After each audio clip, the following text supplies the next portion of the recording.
Mga ka-sports, Game 5 na ng laban ng Gilas Pilipinas Women sa FIBA Qualifiers. At ang susunod nilang haharapin ay ang matikas na kupunan ng Colombia Women's National Basketball Team. Matapos ang 4 na laro kung saan nahirapan ang Philippine Women's National Basketball Team, maraming fans ang nagtatanong, kaya pa bang manalo ng Gilas o tuluyan na ba silang mawalan ng panalo sa qualifiers? Sa video nito, kilalanin natin mga ka-sports ang kompletong lineup ng Colombia at alamin kung may pag-asa pa bang makabawi ang Gilas sa Game 5. Kung trip mo po ang ganitong content, pa-iwan ng follow at pa-subscribe natin. Tara po, simulan na natin. Mga ka-sports, ang Colombia ay may balancing roster ng guards, forwards at centers na kilala sa mabilis na transition offense at agresibong depensa. Kilalanin natin sila isa-isa. Unang-una si Yuleni Paz, ang kanilang center. Isa sa pinakamalakas na sandatan ng Colombia sa ilalim ay si Yuleni Paz ay isang physical center na kayang makipagsabayan sa ilalim ng ring. Malakas siya sa rebounds and euro defense, second chance points, at kapag hindi siya nabantayan ng maayos, siguradong mabibigyan ng problema ang Gilas sa paint area. Ang player na ito ay may taas na 6'3". Sumunod si Carolina Lopez, forward. Ang player na ito ay isang versatile forward. Kaya niyang umatake sa loob, tumira sa mid-range, tumulong sa depensa. Isa siya sa mga all-around players ng Colombia na kayang baguhin ang momentum ng laro. Sumunod si Manuela Rayos. Si Carolina Lopez ay may taas na 5'4". Sumunod si Manuela Rios, forward, na may taas na 5'4". Ang player na ito ay kilala sa kanyang energy at hustle pace. Siya ang tipo ng player na mabilis sa fast break, aggressive sa loose ball, malakas sa transition offense. Ito ang klase ng player na nakakagulo sa ritmo ng kalaban. Sumunod si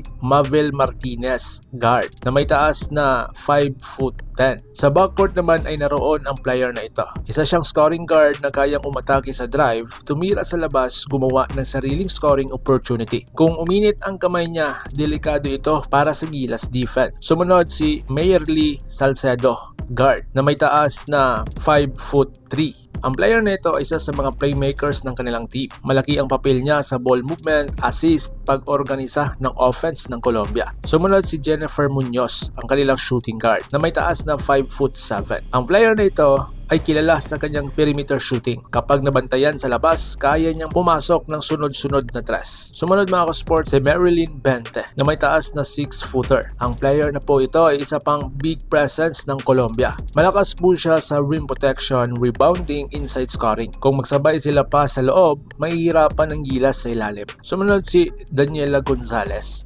forward, na may taas na 5'10". Isa siyang certified solid rotation player. Bagamat hindi palaging top scorer, siya ang consistent sa defense at hustle. Sumunod si Valentina Lopez, ang kanilang guard, na may taas na 5'8". Ang player na ito ay isa sa mga young rising guards ng Colombia. Mabilis siya at kayang magpabilis ng tempo ng laro. And lastly, si Maria Delgado, ang kanilang guard, na may taas na 5'6". Ang player na ito ay isa sa mga guards ng team ng Colombia. Ang kanyang lakas ay nasa defense, perimeter shooting, fast break offense. So dito naman tayo sa kanilang coaching staff. Ang koponan ay pinamunuan ng head coach ni Luis Cuenca. Ang kanyang sistema ay kilala sa mabilis na ball movement, pressure defense, aggressive transition play. Ito ang dahilan kung bakit mapanganib ang Colombia kahit laban sa mas malalakas na bansa. Despite na same sila sa Gilas Women na puro talo, tignan na lang natin sa Game 5 ang kanilang laban. So ngayon ang big question, may pag-asa pa ba ang Gilas? Sa 4 na laro ng Gilas Women sa qualifiers, hindi pa sila nakakakuha ng panalo. Kung matatalo sila muli sa Game 5 laban sa Colombia, magiging 0-5 record sila sa tournament. Pero hindi pa rin dapat maliitin ng Gilas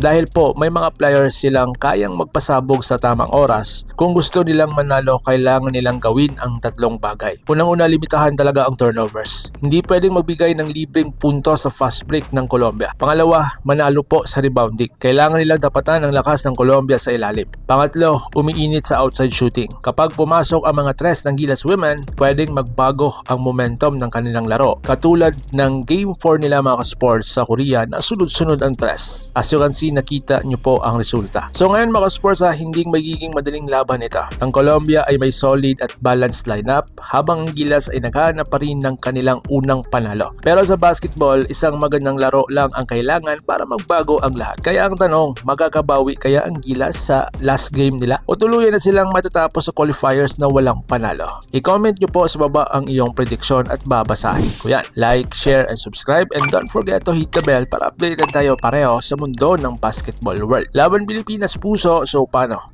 Ingat po kayo.